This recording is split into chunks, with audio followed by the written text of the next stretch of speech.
கண்ணிகளுக்கு அகப்பட்டு அதிலிருந்து விடுபட முடியாமல் சிக்கி தவித்து கொண்டிருக்கிறீர்களா? நான் எப்படி இந்த கண்ணியிலிருந்து தப்புவிப்பேன்?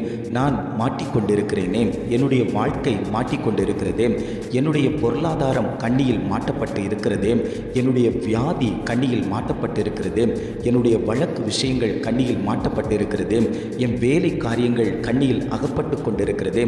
இப்படிப்பட்டதான இந்த கண்ணியிலிருந்து எப்பொழுது எனக்கு விடுதலை கிடைக்கும் என்று தேவ சமூகத்தில் அழுது விழித்து கொண்டிருக்கக்கூடிய ஜனங்கள் அநேகம் பேர் உண்டு.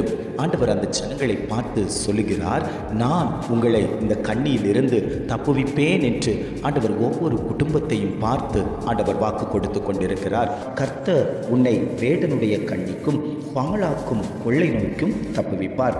ஆண்டவர் குடும்பத்தை பார்த்து சொல்லுகிறார், வேடனாகிய சத்ருக்களுடைய கண்ணிகள் உங்கள் குடும்பத்தில் இருக்குமேயானால் அவைகளை நான் வெளியேற்றுவேன், அந்த கண்ணிகளை நான் மாற்றுவேன், அந்த கண்ணிகளில் இருந்து உங்களை நான் தப்புவிப்பேன் என்று ஆண்டவர் இன்றைய காலை பொழுதில் ஒவ்வொரு குடும்பத்தையும் பார்த்து அவர் வாக்கு கொடுத்து கொண்டிருக்கிறார்.